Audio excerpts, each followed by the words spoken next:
창세기 2장 15절에서 17절을 중심으로 창조와 명령에 대해서 말씀드리겠습니다. 아마 이런 의문을 가지시는 분 계실지 모르겠어요. 왜 비슷비슷한 얘기를 계속하고 있을까? 저 뻔한 얘기를. 근데 이유가 있어요. 왜냐하면요, 지금 신앙의 뼈대를 세우는 시간입니다. 여러분 생각하기는 하나님이 세상을 창조하셨다 이렇게 말을 들으면 무슨 생각이 드세요? 아, 모든 것이 하나님의 뜻대로 되겠구나. 모든 피조물들이 하나님께 순종하겠구나. 이런 생각이 드실지 모르겠어요. 근데 현실은 어떻습니까? 안 그렇거든요. 이 문제를 우리가 해결하고 넘어가야 돼요. 시간이 지나갈수록 느끼는 게 신앙은 학교가 아니에요. 교회는 학교가 아니거든요. 배우고 지나가면 아무 의미가 없습니다. 물론 학교에서도 마찬가지예요. 학교에서도 요즘 문제가 생기는 게 무엇입니까? 학벌들은 높아지는데 학교에 다닌 가치가 없어요. 학교는 지식을 전하는 게 목적이 아니거든요. 인간을 만들어내야지. 우리가 다 공통적으로 외치는 소리가 인성교육이 안 된다는 얘기거든요. 그러니까 아무리 많은 지식을 줘도 오히려 그 지식이 세상을 해롭게 만들고 있습니다. 똑같아요, 신앙도요. 하나님에 대해서도 신앙을 가져야 됩니다. 신앙을. 신앙의 뼈대가 서야 됩니다. 이게 안 되면은 오히려 성경에 대한 지식이 본인도 해롭고 교회도 해롭게 만들 수도 있습니다. 반드시 그렇게 돼요, 결과가. 예를 하나 든다면요. 출애굽의 예를 들면 좋겠네요. 하나님이 이스라엘을 애굽에서 건져내셨어요. 얼마나 신나요? 430년간 노예 생활하던 사람들이. 신나서 왔어요. 근데 이게 다가 아니었습니다. 만나도 먹고 바위에서 나오는 물도 마시고 아주 생전 듣도 보도 못한 경험을 하면서 신나게 왔어요. 근데 이 사람들이 방심한 게 있었어요. 이거는 준비 기간이었어요. 이게 결정적으로 어디서 드러나냐면 가데스 바네아라는 곳에 딱 이르러서 거기가 중요한 지점이에요. 정탐을 하고 와서 진격을 해라 하시는데 결과는 어땠습니까? 정탐을 하고 왔는데 오히려 가나안으로 진격하기보다는 애굽으로 돌아가자. 이런 결론이 나왔어요. 하나님이 진노하셨습니다. 그래? 너희 말대로 너희 들어가지 말아라. 1세대가 다 광야에서 죽습니다. 그 사람들이 죽을 때까지 이스라엘 백성은 38년을 광야에서 맴돌았어야 됐어요. 아무 의미 없이. 시간을 보냈어야 됐어요. 진노의 시간을. 많은 것을 시사하고 있습니다. 똑같아요, 우리도. 하나님의 은혜는 물론 귀하고 좋아요. 거저고. 근데 꼭 기억하세요. 어느 날 하나님이 달아보시는 때가 와요. 그때 드러나는 거죠. 내가 하나님의 은혜를 힘입어서 신앙을 성실히 세웠느냐, 아니냐. 결정적인 때가 오거든요. 하나님이 우리에게 은혜를 주신 것은 물론 사랑하셔서 주신 거예요. 그런데 또 다른 목적이 있습니다. 또 결과를 원하고 계시거든요. 그런 거에 비하면 오늘날 교회는 너무나 태만해요. 하나님이 만약에 지금도 달아보신다면 과연 누가 하나님께 합격할 수 있겠습니까? 이 우리 심각한 문제예요. 그래서 반복하는 것입니다. 이제 기본적인 얘기는 오늘로서 끝나고 다음 주서부터는 조금 진도가 나갈 거예요. 잊지 마세요. 우리는 사죄를 주제로 다루고 있고 그러려면 죄를 알아야 되겠다 해서 우리는 죄를 좀 찾아 들어가고 있습니다. 죄의 정체를 베끼려고 하고 있어요. 그러는데 죄만 밝혀가지고는 안 돼요. 그래서 사전 작업으로 하나님에 대해서 충분히 신앙의 기둥을 세우고 그러고 나서 우리가 죄에 접근해야 되고 그 죄를 보고 또 한 걸음 더 나가서 그 죄를 용서하시는 사죄에 도달해야 되거든요. 교회가 너무 이거를 가볍게 여기고 있어요. 교인들도 가볍게 여기고 있고. 근데 꼭 여러분 기억하십시오. 이게 심각한 얘기입니다. 신중한 얘기예요. 여러분들이 성경 봐야 돼요. 여러분들이 기도해야 되고. 그게 먹고 사는 것을 위해서가 아니에요. 하나님을 알기 위해서. 하나님에 대한 신앙을 갖기 위해서. 하나님이 만드신 세상이잖아요. 하나님께서 어느 날 반드시 우리의 신앙을 점검하시는 시간이 와요. 그때 우리가 그동안의 신앙생활을 어떻게 했느냐 따라서 결과는 그대로 드러나는 거예요. 쉬운 예로서 우리 삶을 보세요. 하나님에 대한 생각은 다 알아요, 우리가. 근데 얼만큼이나 실천하고 있습니다. 얼만큼이나. 저는 이제 계명을 얘기하는 것이 아니에요. 거짓말을 했느냐, 뭐를 했느냐 얘기하는 것이 아니에요. 하나님에 대해서. 근데 태도가 어떠냐 이겁니다.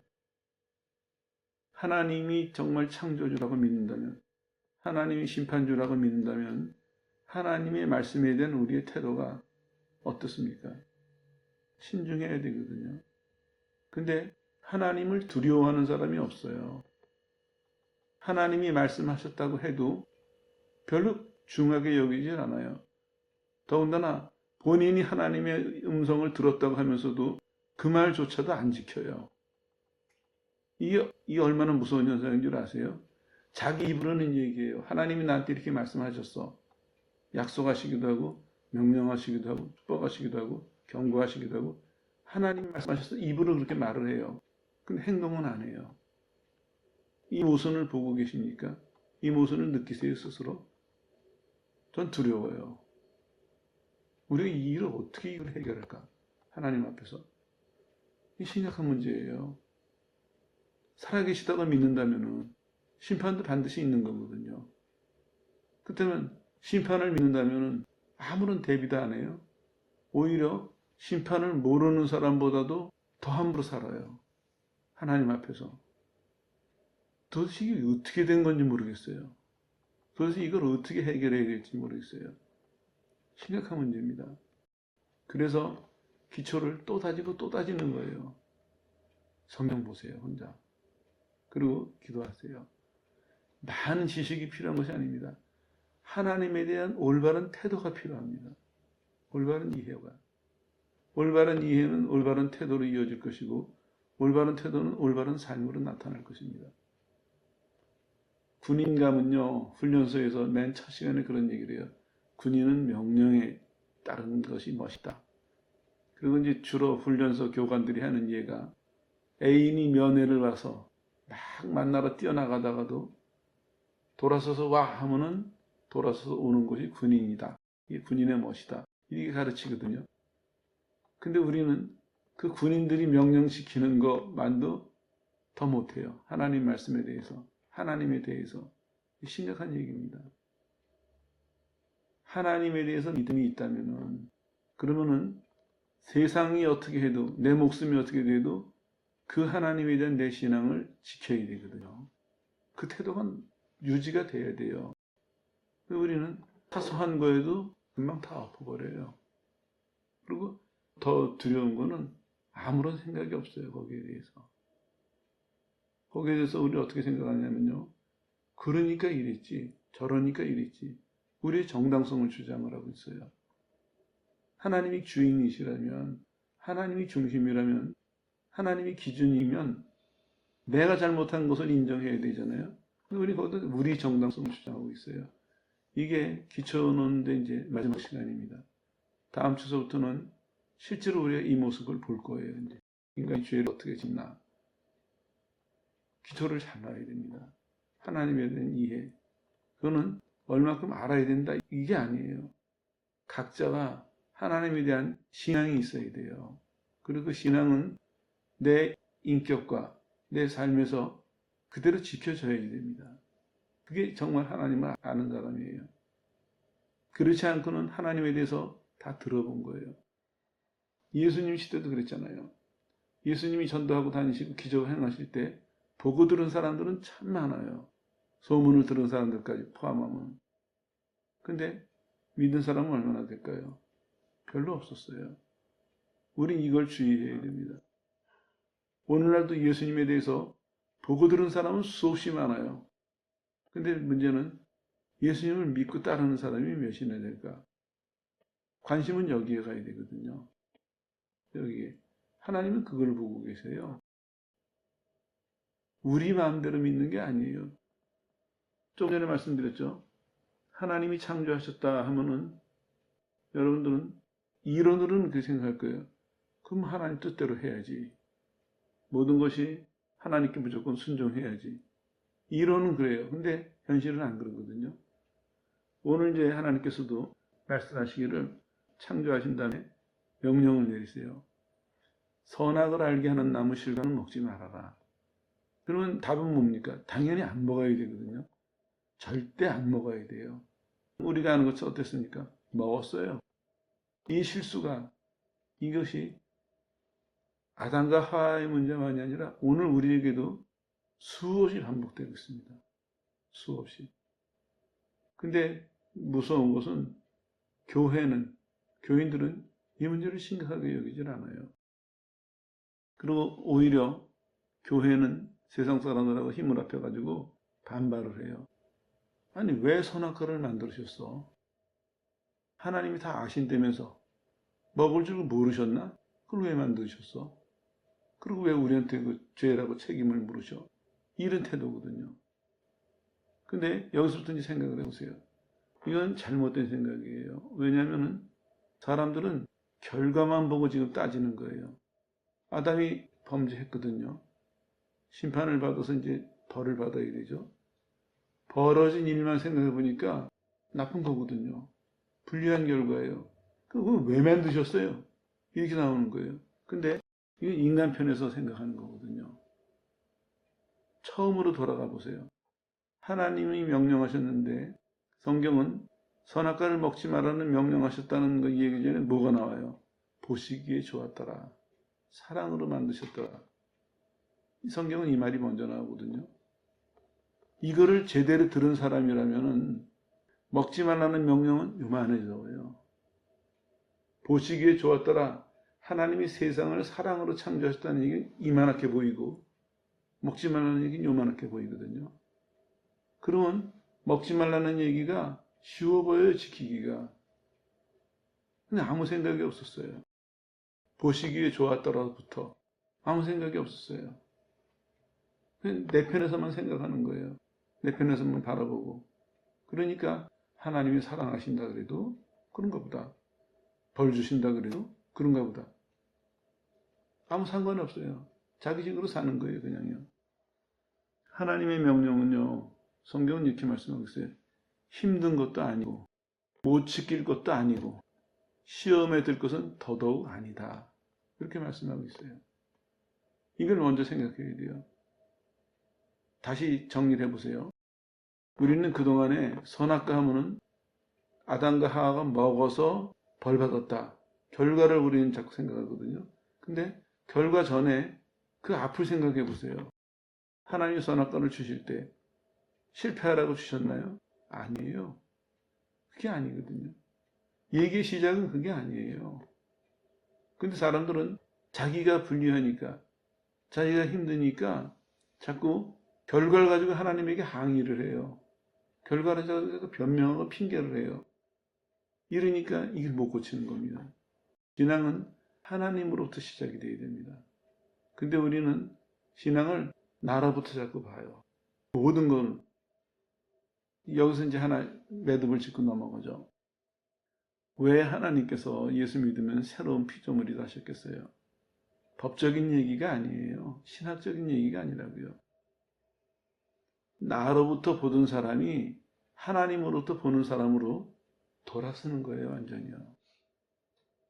내 힘으로는 상상도 못할 일이에요. 나 스스로는 엄두도 못 낼 일이에요. 근데 예수님의 죽으심이라는 그 사건이 우리로 하여금 그렇게 바꿔놓는 거예요. 보는 것도 바꿔지고 생각하는 것도 바꿔지고 예수님의 그 십자가에서 죽으심이 예수님의 구원이라는 사건이 우리 속에서 이런 엄청난 혁명을 일으킨 거예요. 내 질서대로 살던 사람이 하나님의 질서에 눈을 뜨고 하나님의 질서를 받아들이고 따라가는 엄청난 변화가 어디서 일어났냐. 그렇게 할 수 있는 지혜와 그렇게 할 수 있는 능력과 이 모든 것이 십자가에서 예수님이 죽으면서 주신 구원 속에 있다는 것입니다. 이게 성경이 말하는 것입니다. 여기서부터 얘기 시작해야 돼요. 여기서부터. 문제는 이제 사단이 하나님의 명령에 시험을 밀착시켰죠. 그래서 타락한 거예요. 하나님의 명령 자체는 문제가 없었습니다. 그 명령을 사단이 이용해가지고 인간을 타락하게 만드는 거예요. 잘 이해하고 넘어가야 됩니다. 좀 더 생각해 볼까요? 그래서 우리는 성경을 볼 때 하나님을 먼저 생각해야 돼요. 고린도서 10장 13절은 이렇게 말씀하고 있어요. 사람이 감당할 시험밖에는 너희에게 당한 것이 없나니 오직 하나님을 믿부사 너희가 감당치 못할 시험당함을 허락지 아니하시고 시험당할 즈음에 또한 피할 길을 내사 너희로 능히 감당하게 하신다. 얼마나 감사합니까? 우리는 아담의 실패를 보면서 이거 선악과가 없었으면 그 얘기는 결국에 뭐냐면요. 하나님한테 핑계대는 거거든요.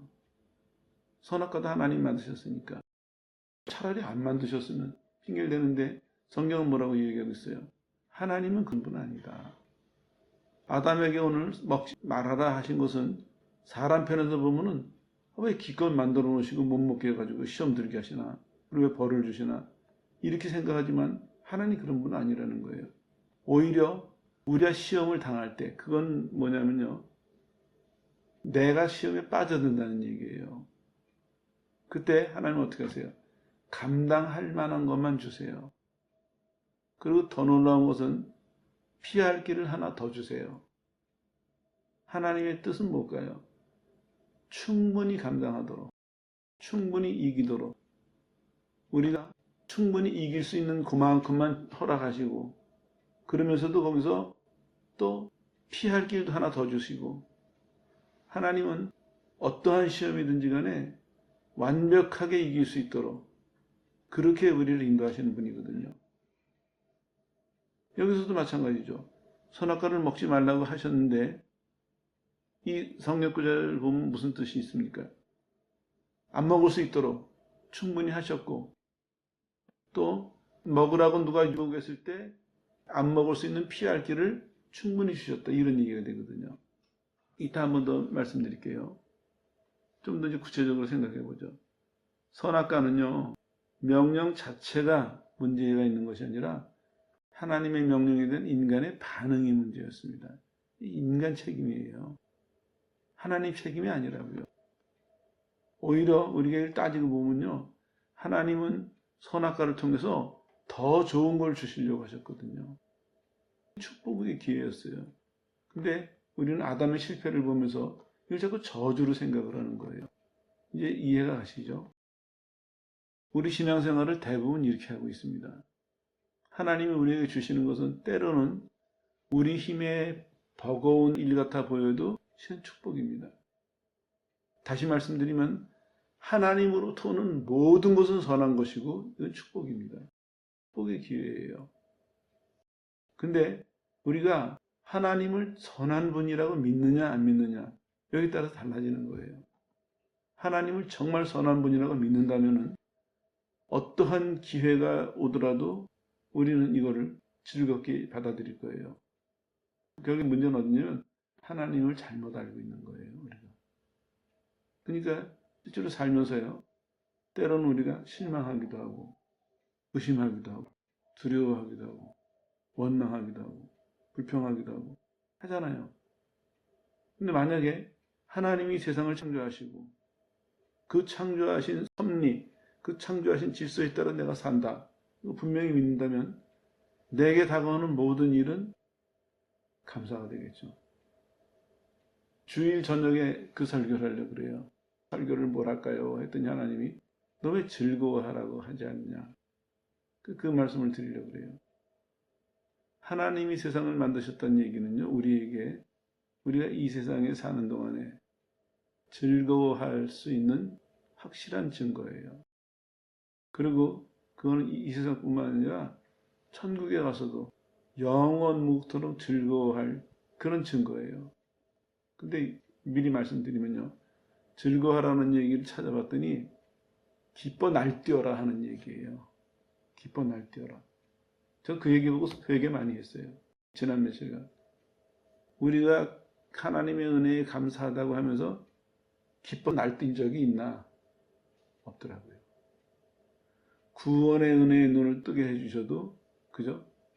감사합니다. 지옥 면허가 안심이다.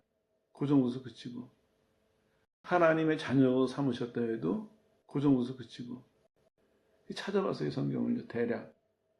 즐거워하라는 말이 번역본에 따라서 좀 다르겠지만 얼마나 있는 줄 아십니까? 170개 이상이 있더라고요. 이래서 즐거워라, 이걸 즐거워라, 저걸 즐거워라, 하나님을 즐거워하라, 하나님 말씀을 즐거워하라. 성경을 그런 관점에서 보니까 기뻐 날뛰라는 얘기가 성경 속에 가득 찼더라고요. 기뻐 날뛰어라. 좀 표현이 상스럽지만 정확한 의미가 그겁니다. 기뻐 날뛰어라. 하나님 위해서. 그게 신앙의 결과입니다. 신앙의 표현입니다. 조금 더 정리를 하고 넘어가죠. 사람들은 그렇게 생각해요. 아담이 범죄한 것을 보면서 환경이나 그 사람의 성향으로 어쩔 수 없었습니다. 이렇게 주장해요. 오늘은 우리가 이 문제를 해결하려고 사실은 죄의 문제를 꺼낸 거예요. 이게 이제 현대에 반복되고 반복될 거예요. 근데 성경은 뭐라 그렇습니까? 이렇게 얘기하고 있어요. 죄 지을 만한 환경이 아니다.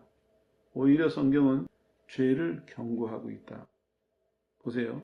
특별계시를 통해서 시험 내용을 알려주셨죠. 너 이거 먹지 말아라. 분명히 알려주셨어요. 또 하나는 범죄하지 못하도록 심각하게 위협하셨어요. 먹으면 죽는다. 하나님이 죽이려고 하셨을까요? 아니에요. 그만큼 심각하게 먹지 말라는 얘기였어요. 그 다음에 하나님이 우리를 만드셨을 때 하나님 형상으로 만드셨다고 그랬죠. 하나님 본성이 뭡니까? 거룩함이거든요. 그 거룩함을 우리에게 물려주셨어요. 그 죄 안 짓는 게 당연한 것이죠. 이 모든 하나님의 베푸신 모든 환경을 보면요. 결국에 뭡니까? 죄를 졌을 때 이것 때문에 죄를 졌어요. 핑계거리가 아니라 오히려 내가 이랬는데도 죄를 졌구나. 내 양심의 가책만 커질 뿐이에요. 이게 올바른 반응입니다. 그래서 우리가 회개할 때 보면요. 이게 정상적입니다. 회개할 때 하나님 우리 양심을 깨우시는 순간 우리가 뭘 느끼냐면요. 그전에는 다 변명과 핑계가 있었어요. 내 잘못은 없어요. 그리고 내 잘못이 있어도 내 잘못은 맨 뒤에 있었어요. 네가 그러니까 그랬고 이 문제가 이러니까 이랬고 다 다른 이유가 있었어요. 근데 양심의 눈이 뜨이면요. 제일 먼저 뭘 보냐면 가책이 와요. 하나님이 그렇게 해주셨는데도 내가 그걸 안 따라갔구나. 안 믿었구나. 안 지켰구나. 가책이 와요. 이게 정상적인 과정입니다. 이거를 받아들여야 그래야 우리가 하나님 앞에서 올바로 설 수 있습니다. 한 가지만 더 증거로 된다면 하나님이 우리를 만드셨을 때 사람은 그렇게 생각할 거예요. 아담이 중간에 서 있는 사람이고 죄를 질 수도 있고 안 질 수도 있는 사람으로 이해하는데 아니에요. 오히려 하나님 뭐라고 하시냐면 죄를 완전히 안 질 수 있는 사람으로 만드셨다는 거예요. 하나님 형상이.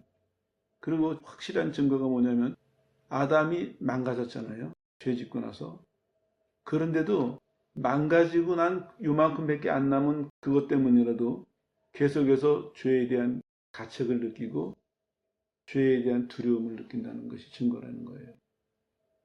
망가졌음에도 불구하고 인간은 실은 그래요. 안 믿는 사람들도 큰 소리 치는 것 같지만 실은 망가진 양심을 가지고 사는 안 믿는 사람마저도 뭐가 남아있냐면요. 그 망가진 그 정도 갖고도 충분히 양심의 가책을 느낄 수 있고 충분히 심판의 두려움을 느낄 수 있고 충분히 하나님의 구원을 받아들일 만큼 된다 이런 얘기입니다. 자녀물이 아담이 범죄해가지고 제대로 생긴 아담이 망가졌어요. 쓸모가 없게 됐어요. 그 쓸모가 없게 된 그 아담마저도 느낀다는 겁니다. 자기의 죄를 느끼고 하나님의 심판의 두려움을 느끼고 그러니까 이 얘기를 거꾸로 하면은 안 망가졌을 때는 얼마나 잘 느꼈겠어요. 지금 안 망가진 상태예요. 안 망가진 상태를 말하거든요. 창세기 2장은. 그럼 결과를 따져보죠. 아담이 그 선악과를 따먹은 결과는 책임 누구에게 있습니까? 온전히 아담에게 있습니다. 하나님은 아담이 그 선악과를 안 먹을 수 있도록 완전한 조건을, 완전한 기회를 다 만들어 놓으셨어요. 그걸 제공하셨어요. 그런데도 그 모든 것을 뿌리치고 그 모든 것을 외면하고 범죄한 것은 아담이다, 이런 얘기입니다. 이게 받아들여져야 됩니다. 이게 왜 중요하냐면요, 예수 믿을 때도 필요해요. 내가 죄인이다 할 때 그냥 천국 가고 싶으니까 무조건 나 죄인이에요, 이런 사람들은 하나님에 대한 올바른 신앙을 가질 수가 없습니다. 본인이 양심이 깨어나고 깨어난 양심을 통해서 본인이 본인의 죄를 맡아들여야 돼요. 하나님, 이거는 환경 때문도 아니고 누구 때문도 아니고 내가 그런 사람이라서 내가 그런 죄를 졌습니다. 이 책임은 온전히 나한테 있습니다. 이거를 깨닫고 그리고 하나님 앞에 진정으로 이것을 인정하는 사람이 용서를 받을 수 있거든요. 이건 여기서 그치지가 않습니다. 이 이후의 신앙생활도 마찬가지입니다. 성화를 이루는 과정도 왜 사람들이 성화가 되지 않냐면은 하나님 앞에서 자기 태도가 올바르지가 않아요. 그러니까 성화를 어떤 사람은 꾸며요, 자꾸. 그래서 꾸며가지고 안 돼요. 오늘날 위험한 교육이 바로 그겁니다. 화장한다고 될 일이 아니에요. 그거는 속에서부터 나와야 되거든요.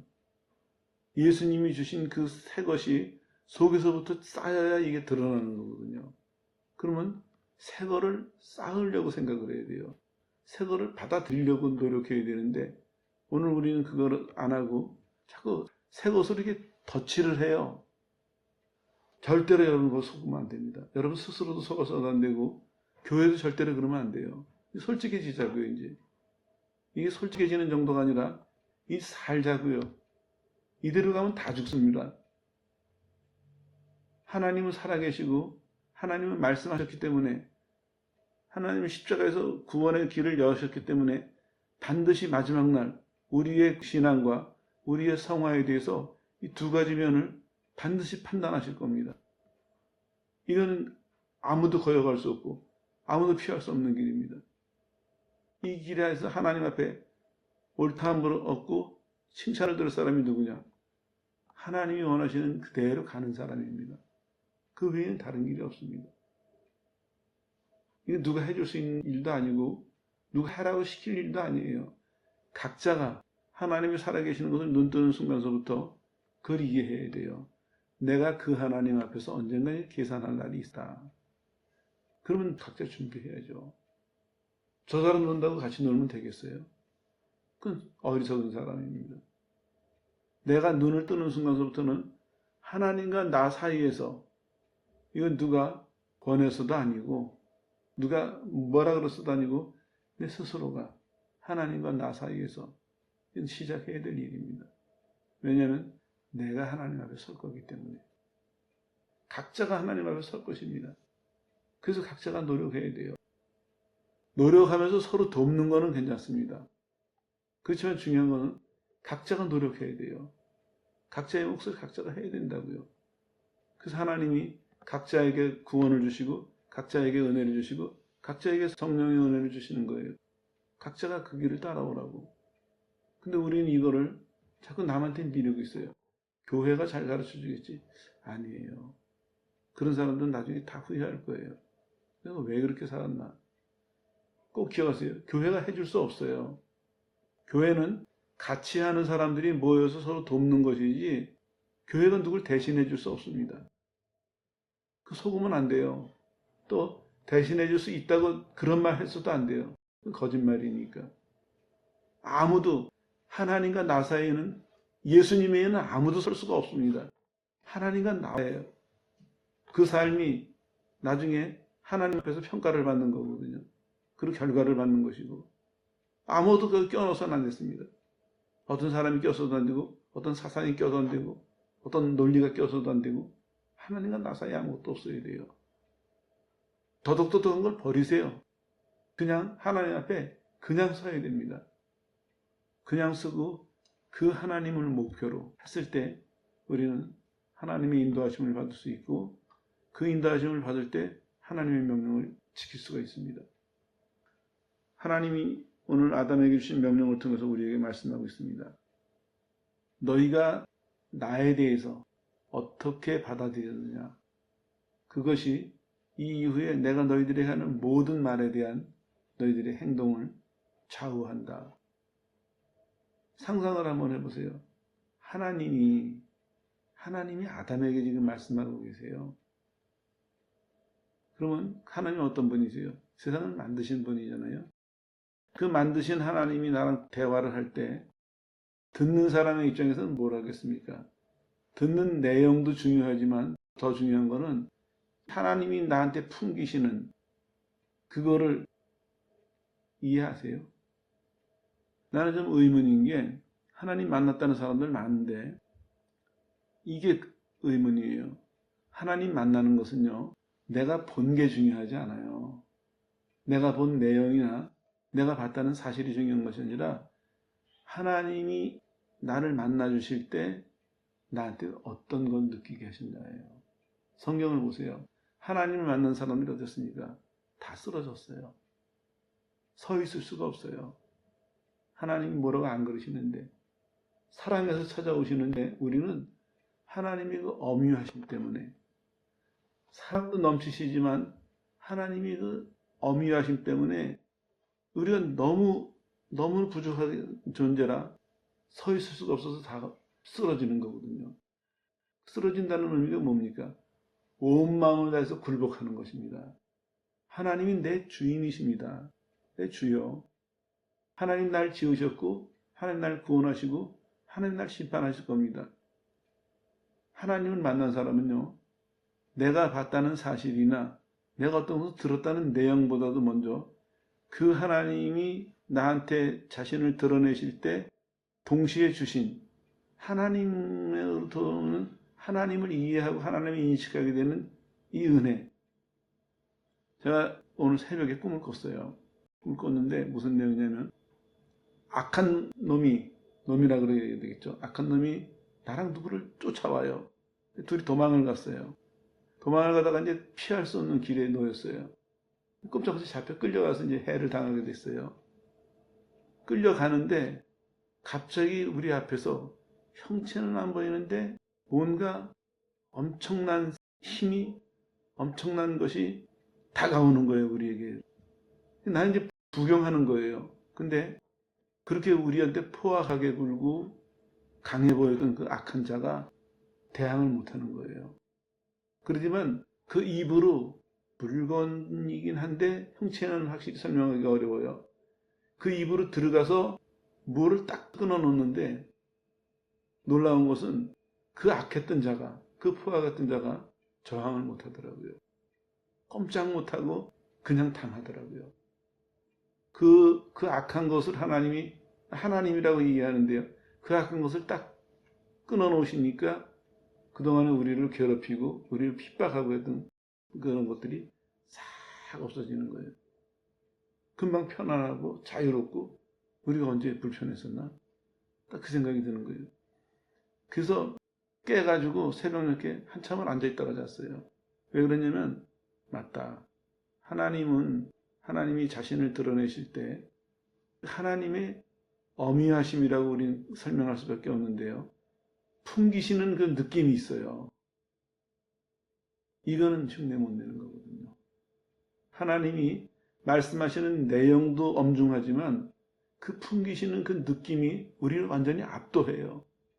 그 하나님 앞에 딴 생각, 다른 길, 다른 행동 절대로 할 수 없을 만큼 강압하지도 않은데, 강요하시지도 않는데, 억지로 하시는 것도 아닌데 하나님이 그냥 우리에게 자신을 드러내시고 가까이 하나님을 느끼게 하시는 그 은혜 속에서 우리는 하나님의 그 존재를 느끼거든요. 어미하심을 느끼거든요. 그게 평생 잊혀지지 않습니다. 평생 잊혀지지 않을 뿐만 아니라 우리 마음속에 뭐가 자리자면 평생 저항할 수 없는, 평생 반항할 수 없는, 오히려 평생 의지할 수밖에 없는 내 영원한 피난처, 내 영원한 안식처, 그런 은혜를 우리한테 주세요. 이게 진짜 은혜입니다. 많은 사람들은 하나님을 봤다고 하면서도요, 내가 보고 내가 들은 거 이걸 내세워요. 위험해요. 그건 위험한 것입니다. 왜냐하면요, 성경을 보세요. 사람들에게 하나님이 자신을 드러내실 때 우리 만족하라고 드러내시나요? 아니에요. 하나님이 누구신지를 알리세요. 내용뿐만 아니라 하나님이 누구신지를 느끼게 하세요. 그래서 우리가 하나님을 잘 믿도록, 바르게 믿도록, 끝까지 따라가도록 그렇게 하신다고요. 그게 은혜예요. 그래서 감사한 거예요. 하나님이 우리에게 정답만 딱 주시고, 야, 정답 줬으니까 넌 어떻게 해서든지 네 힘으로 와라 하시는 것이 아니라 정답과 함께 목숨 걸고 그 정답을 끝까지 붙들고 따라갈 수 있는 그 은혜가 그때 오는 거예요. 편안함 속에서, 즐거움 속에서, 부드러움 속에서, 선함 속에서, 거룩함 속에서, 친밀함 속에서 그 은혜가 와요. 그래서 하나님을 만난 사람들은요, 돌아서지 않습니다. 돌아서지 못해요. 두려워서가 아니에요. 그 하나님의 사랑과 친밀함과 그 말로 다 설명할 수 없는 그 하나님과의 그때의 그 느낌이 하나님과 나 사이를 완전히 이렇게 맺어주는 거예요. 내가 뿌리치고 갈 수도 없어요. 놓으시지도 않을 거고, 또 우리도 뿌리칠 생각도 없고, 평생 의지하고 가는 거거든요. 언제나 내가 찾을 때 응답하시고, 언제나 내가 필요할 때 역사하시고, 그러면서 우리가 하나님을 배워가는 것이죠. 그렇게 하나님을 배워가면서 우리가 우리 스스로 신뢰할 수 있고, 의지할 수 있고, 다 맡길 수 있고, 이런 식으로 우리가 동화가 되는 거거든요. 아담이 하나님에게 이 명령을 받았을 때 문제만 받은 것이 아닙니다. 이 문제를 지킬 수 있도록 충분한 은혜를 하나님은 동시에 주셨어요. 하나님이 대면해서 말씀하셨잖아요. 아브라함에게도 대면하셨어요. 하나님이 모세를 어떻게 설명하세요? 너희는 환상을 보지만 모세는 나랑 대면해서 얘기했다. 하나님은 우리를 대면해 주세요. 그 대면함이 정답뿐 아니라 정답 이상의 훨씬 큰 은혜입니다. 그렇게 하신 거예요. 그래서 이것만 가지고도 선악과 얘기는 순전히 아담의 잘못이다 하는 결론이 나는 것이죠. 마찬가지입니다. 우리가 예수를 믿을 때 하나님 어떻게 하셨어요? 십자가에서 대신 죽으신 그 예수님을 통해서 우리에게 하나님의 그 모습을 보이시고 말씀하시고 느끼게 하셨어요. 그래서 외면할 수 없는 것입니다. 내가 하나님의 말씀을 지키는 데 있어서 어떠한 희생이 따라도 어떤 수고가 따라도 외면할 수 없는 거예요. 그때 그 하나님이 그때 들었던 내용도 중요하지만 그때 느꼈던 그거 다 종합해가지고 그 하나님을 나는 이제는 모른다고 부인할 수도 없고 그 하나님에게 이제는 다른 일이 있어서 변명할 수도 없고 그 하나님의 뜻이라면은 무조건 내가 온 마음을 다해서 해야지. 당연하게 받아들이는 거거든요. 이게 하나님과의 만남이에요. 하나님의 명령은 그냥 문제지만 나온 것이 아닙니다. 만나서 대면하시고 그리고 명령을 주세요. 그거는 명령을 충분히 지킬 수 있는 은혜를 동시에 주신다는 얘기예요. 이거에 눈을 뜨는 사람들, 그런 사람들은 동의할 거예요. 맞아. 난 부족하지만 난 외면할 수 없어. 내가 그 하나님을 그때 만났는데 하나님이 어떤 분인지 나한테 다 보이셨는데 내가 그걸 알면서 난 외면할 수 없어. 난 거절할 수 없어. 두려워서가 아니에요. 사랑해서. 그 하나님이 어떤 분인지 알고 그 하나님이 나한테 먼저 손을 내미신 그 은혜가 감사해서 난 더 이상 하나님을 모른 척할 수도 없고 안 들은 척할 수도 없고 온 마음을 다시 따라갈 수 있는 거거든요. 이게 그래서 기초입니다. 이제. 이걸 가지고 우리가 죄와 싸워야 됩니다. 남은 시간들을. 죄와 싸울 때 하나님께서는 우리에게 하나님이 우리를 용서하셨다는 이 사죄가 얼마나 큰 은혜인가 우리가 참 깊이 이해할 수 있고 깊이 감사할 수 있습니다. 가만히 앉아서 용서만 구하는 사람보다 죄를 깨닫고 죄와 싸우는 사람들이 진정으로 사죄의 가치가 이거구나, 사죄의 의미가 이거구나, 그걸 깨달을 수 있고 깨닫는 것만큼 더 감사하고 더 충성할 수 있는 것이죠.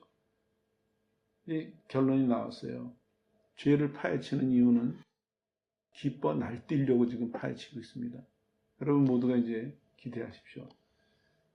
지금까지 우리가 갖고 있는 하나님에 대한 지식, 하나님 베푸신 은혜를 기초로 해서 우리는 죄랑 싸우면서 기뻐 날뛰는 이 복된 삶을 우리의 것으로 만들려고, 또 우리 주변의 많은 사람들에게 이 복된 삶으로 초대하려고 시작하는 거니까 여러분들이 기대하시고, 지금까지는 내가 약하게 살았지만 이후로는 약하게 사는 것이 아니라 내가 기뻐 날뛰는 것을 보면서 하나님이 정말 기뻐하시겠구나.